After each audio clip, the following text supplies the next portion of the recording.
Hey, are you an SEO beginner? Well, perfect, because in this video, I'm going to show you exactly how to rank on the first page of Google step by step, and watch until the end because I'm going to prove that 99.9% of people do this one SEO action completely backward. So if you're excited about this free SEO training, then drop a comment below with "let's do this," and let's dive right in. Hey, so I'm Nathan Gotch, the founder of Gotch SEO, and I've personally led hundreds of successful SEO campaigns in my agency, and I've trained thousands of SEO professionals in my program, Gotch SEO Academy. So in this free SEO training, I'm going to walk you through my proven in-house SEO process so you can rank on the first page of Google every time. Now, before we dive in, please subscribe to the SEMrush YouTube channel below and hit the bell button because you'll get notified when I publish the next video in this series. So the first question I need to tackle is, what is SEO? SEO is an acronym for Search Engine Optimization, which simply is the process of improving rankings in Google's organic search engine. And there's one reason why SEO is by far the best inbound marketing channel, and that's intent. When someone searches SEMrush free trial, the intent is clear. They're towards the bottom of the sales funnel and they're getting closer to becoming a customer. More on that in a second. But intent is why SEO is the most popular inbound marketing channel, and the data proves this to be true. For example, the keyword SEO gets double the amount of searches compared to other marketing channels like Facebook ads or even social media marketing. But that's not all. According to SEMrush Rank, 3 out of the top 5 most popular websites in the world are search driven. YouTube is the most popular video search engine, Amazon is the most popular e-commerce search engine, and as you know, Google is by far the most popular traditional search engine. In fact, according to Statista, Google owns 87% of the search market share as of 2021. So now that you know the opportunity that exists with SEO, how do you actually do it? Well, let's dive into it. So the proven SEO process I'm going to show you can be broken down into 4 pillars. Number 1, keywords. Number 2, technical. Number 3, content. And number 4, backlinks. Let's start with pillar 1, which are keywords. So keywords are the foundation of any successful SEO campaign because they are what searchers use to find solutions and answers to their problems. And the goal is for your website to show up for keywords that your ideal customers are searching for. So with that said, the first part of the keyword research process is to find keyword opportunities. Now, how you go about doing this will depend on if your website has existing organic search traffic or not. So here's how to find out. Open SEMrush, enter your domain into the search bar, go to organic research and look under keywords. If you have existing keywords, then that's where you want to start because it indicates that you're already doing something right. In this case, what you'll want to do is identify what I call low-hanging fruits, and these are keywords ranking from positions number 2 to number 15. So while in SEMrush, click on the Positions tab and then the Positions drop-down and enter 2 and 15 into the custom range. And now you'll have access to all of your low-hanging fruit keywords. And these are the keywords that you need to prioritize because with some simple optimization and possibly some backlinks, you can push those rankings up and you'll see a big spike in organic search traffic. In fact, according to a study conducted by Backlinks, the number 1 spot gets approximately 31% of the total clicks for a keyword, while the number 5 spot only gets 9% of those clicks. That means if you go from position number 5 to number 1, it will produce huge traffic gains. And that's why you should focus all of your initial effort on these low-hanging fruits. Now, you might be wondering, how do you improve the rankings for these keywords? Well, I'll be tackling that in a second. Now, what do you do if you have no organic keywords because you haven't done SEO or you have a brand new website? Well, here's what you need to do. Go to SEMrush and go to the SEO section and click on Keyword Gap. Enter your domain and then enter a few of your top organic search competitors' domains. If you aren't sure who your top competitors are in organic search, then go to Keyword Research and Keyword Overview and then enter a keyword related to your industry. In this example, I'll use SEO tools. Then scroll down to SERP analysis and refresh the metrics so you can see which domains have the most search traffic. While keeping this tab open, go to the competitive research section, open Keyword Gap in another tab. Enter your domain first and then copy and paste 1 to 4 competitors from the previous section into the Keyword Gap tool. Then click on the position dropdown, click on competitors and select top 10. Then scroll down and look under all keyword details for. You can then sort these keywords based on a few different criteria, and the two you should be most interested in are missing and untapped, which both mean that one or both of your competitors are ranking for these keywords, but your website is not. So now that you know how to find keyword opportunities in both scenarios, let me tell you the truth. Anyone can find keywords, but the real magic happens when you know how to filter through these keywords and select which ones are actually worth targeting. And in the next video in this training series, I'm going to dive deep into the second and third parts of keyword research. However, here are two things to consider when trying to select keywords. Number one, what is the intent? You should always prioritize keywords with transactional intent that are towards the bottom of the funnel. And the best way to understand this is to know the 5 main categories of intent, which are informational, investigative, comparison, transactional, and navigational. And every strong SEO campaign will target keywords at each stage of the funnel. So let's say you're building a keyword strategy for SEMrush. So at the top of the funnel, SEMrush would want to target keywords with informational intent like learn SEO or how to build backlinks. These keywords are broad and will drive the most traffic. The next phase of the search journey is to target keywords with investigative intent like SEO tools or best SEO tools. Now, notice that this is much more relevant to what SEMrush offers. So now at this point, the searcher is likely brand aware, which means they know about the big players in the SEO tool market like SEMrush. And that means they'll likely begin searching keywords with comparison intent like SEMrush versus Moz. And as you can tell, the searcher is getting very close to making a decision and they're weighing their options. And now we've arrived at keywords with transactional intent, which in this case would be SEMrush free trial. And the conversion rate for a keyword like this will be sky high. And the final type of intent is navigational, which is just SEMrush or SEMrush login. And you won't need to spend too much time on these because the brand should automatically rank. So with that said, you should always start at the bottom of the sales funnel and work your way up. I'll help you much more with this in the next video in this series, so make sure you subscribe below and hit the bell icon to get first access when the next video goes live. Now, the next question you need to ask about your keywords is,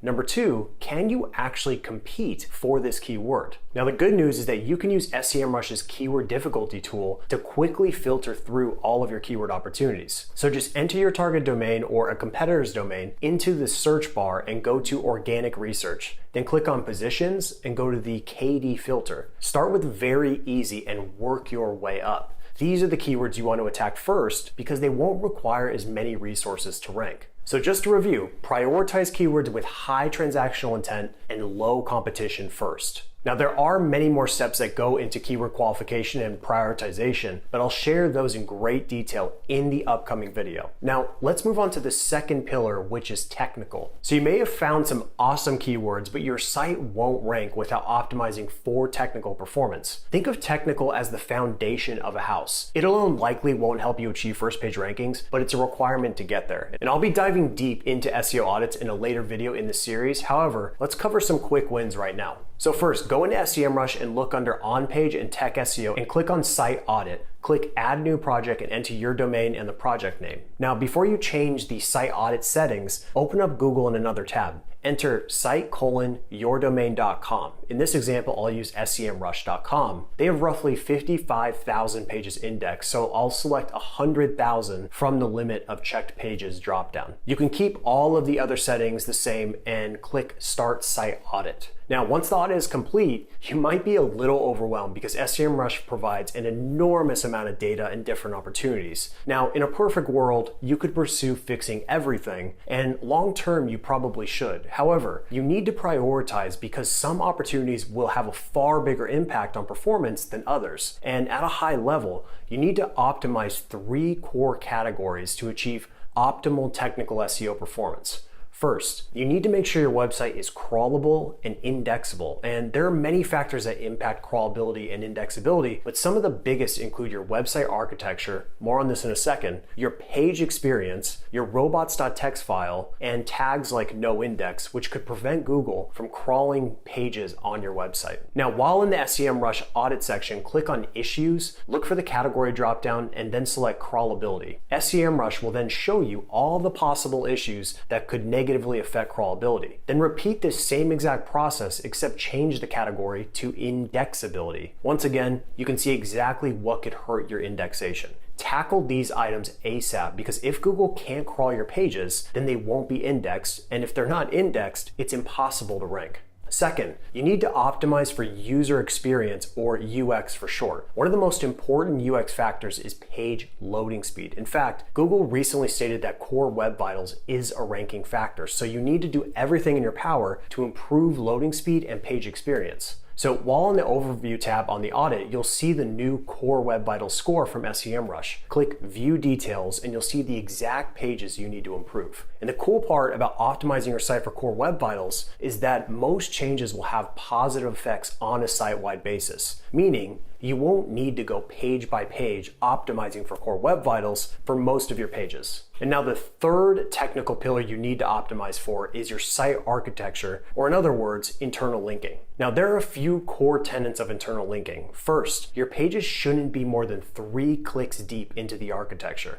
Otherwise, it could potentially hurt crawlability and indexability. So go to the crawled pages tab in the SEMrush audit, click on more filters, select crawl depth from the dropdown, and then select 4+ clicks from the second dropdown. And now you'll know what pages you need to push further up into the architecture. The second part of optimizing your site architecture is to identify pages with poor internal link coverage. And the fastest way to find these pages is to use SEMrush's internal link rank in the audit. So first, while still in the crawled pages tab, click on the dropdown and select internal link rank. This is a proprietary score mechanism created by SEMrush, which gauges how much authority and link equity a particular page has. So if a page has many internal links from pages with many backlinks, the ILR score will be high. And a low score is an indication of poor internal link coverage. So on the second dropdown, you can select less than 10, and then you can see some pages that need more internal link love. So that is just a preview of how to optimize for technical SEO. Once again, I'll be going deeper into this in a later training video. So let's move on to pillar number 3, which is content. So you've identified solid keywords and your technical performance is now on point. Now you need to optimize your content. So I follow a simple process when trying to optimize a page, and here it is. Number 1, is there keyword cannibalization? So keyword cannibalization is when you have 2 or more pages targeting the same exact keyword phrase, and it's detrimental to your SEO performance because it forces Google to decide which page is best for that keyword. And you don't want Google making those decisions. It's our job to direct Google. In fact, John Mueller, the search advocate at Google, said this about keyword cannibalization. We just rank the content as we get it. And if you have a bunch of pages with roughly the same content, it's going to compete with each other, kind of like a bunch of kids wanting to be first in line, and ultimately someone else slips in ahead of them. Personally, I prefer fewer, stronger pages over lots of weaker ones. Don't water your site's value down. So the quickest way to identify keyword cannibalization is to use SEMrush's position tracking tool. Go to keyword research and click on position tracking. Then click on new position tracking to start a new project. Enter your target keywords, and once the scan is complete, open up the project and then click on the cannibalization tab. This will show you instances of keyword cannibalization for the keywords you've specifically entered. The next content check is simple. Number 2, does the page need to be upgraded? Your SEO-driven pages should be different and better than what exists, plain and simple. Number 3, is the page optimized well? At the most basic level, your primary keyword should be in your URL, title, H1 tag, first sentence, and last sentence. But to take things up another notch, I recommend using SEMrush's on-page SEO checker. Go to the on-page and tech SEO section, click on the on-page SEO checker, and start a new project. Click on import keywords and pages, and then select your preferred option. In this example, I'll use manually. Enter your target URL and the exact keyword phrase you want to rank for, and then click collect ideas. SEMrush will then show you how to optimize the target page from a strategy, content, semantic, technical, UX, and even link building perspective. So make sure you benchmark your performance today and then execute on these recommendations. The next point to tackle is number 4, does the page have enough internal link coverage? So go back to the audit and see if your target page is getting enough internal link coverage. And the final checkpoint is number 5, does the page need more topical authority? If you find that the page doesn't have much internal link coverage, then it likely doesn't have much topical authority either. In other words, you need to create more keyword-driven content to support that primary asset. And now moving on to the last and 4th pillar of the SEO process, which are backlinks. So I've been doing SEO consistently since 2011, and one thing has stayed the same. Backlinks are still the number 1 ranking factor, and this isn't just based on my experience alone. According to a ranking factor study conducted by SEMrush, they found that the more backlinks a domain has, the higher its position on the SERP. Now the key is to remember that not all backlinks are created equal. In fact, some backlinks can wreck your rankings and get you penalized. Now before you attempt to acquire new backlinks, you first need to audit your existing backlink profile. Open up SEMrush, go to the link building section and click on Backlink Audit Tool, create a project, and then run the audit. SEMrush will then give you an overall toxicity score, and if you have a high percentage of toxic domains, there are a couple ways to handle it. First, work to acquire higher quality backlinks to offset the low quality backlinks. And then second, if the backlinks are really nasty, then you can attempt to get them removed through outreach. And if outreach fails, then disavowing with Google should be the final option. Now, keep in mind that disavowing backlinks can have a negative impact on your SEO performance because you may decrease overall website authority. So that's why you need to be actively working to acquire new backlinks. So like other parts in this SEO process, I'll be diving deep into effective backlink acquisition in a dedicated video in this free training series. But for now, you should aim to acquire backlinks on websites that have the following 3 characteristics. Number 1, it's relevant to your website. So if you own a coffee shop, you should try to get backlinks from coffee websites, food bloggers, etc. Number 2, it's a real website with real organic traffic. So think about it. If a website has organic search traffic, then Google probably trusts it. And the opposite is true as well. If a website has no organic search traffic,